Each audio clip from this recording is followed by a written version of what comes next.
دوسرا سوال یہ ہے اگر کوئی شخص غسل جنابت کی حالت میں دنیا سے چلا جائے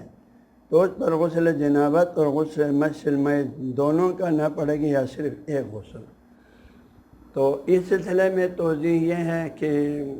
جو شخص دنیا سے فوت ہو جاتا ہے اور اس پر غسل جنابت واجب تھا، لیکن اس نے وہ غسل کرنے سے پہلے وہ فوت ہو گیا، تو غسل جنابت خود اسی انسان پر واجب تھا، خود پر واجب تھا، وہ بھی نماز وغیرہ پڑھنا جائز ہونے کے لیے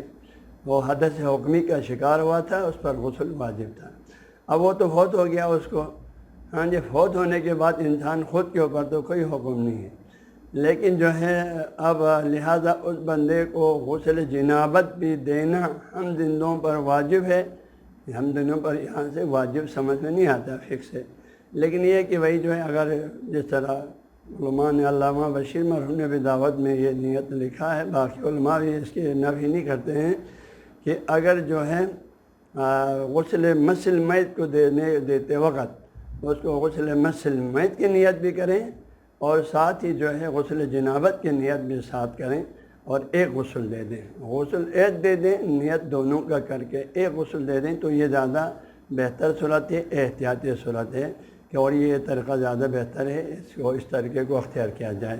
ورنہ جو واجب ہے ہم زندوں پر، چونکہ اب یہ جو غسل میت کو جو غسل دینا ہم زندوں پر واجب ہے، خود پر تو واجب نہیں، وہ تو خود ہو کہ آپ مکلف ہی نہیں ہے، تو ہم پر جو واجب ہے اس کو غسل مس المیت دینا واجب ہے۔ اس کو باقی اس کو غسل دینا واجب ہے ہم کو اسی مرنے کی وجہ سے جو ہم پر واجب ہے، باقی جنابت کا غسل خود پر واجب تھا، لیکن اگر ہم دونوں دے دیں تو کوئی جمع کریں بہتر صورت۔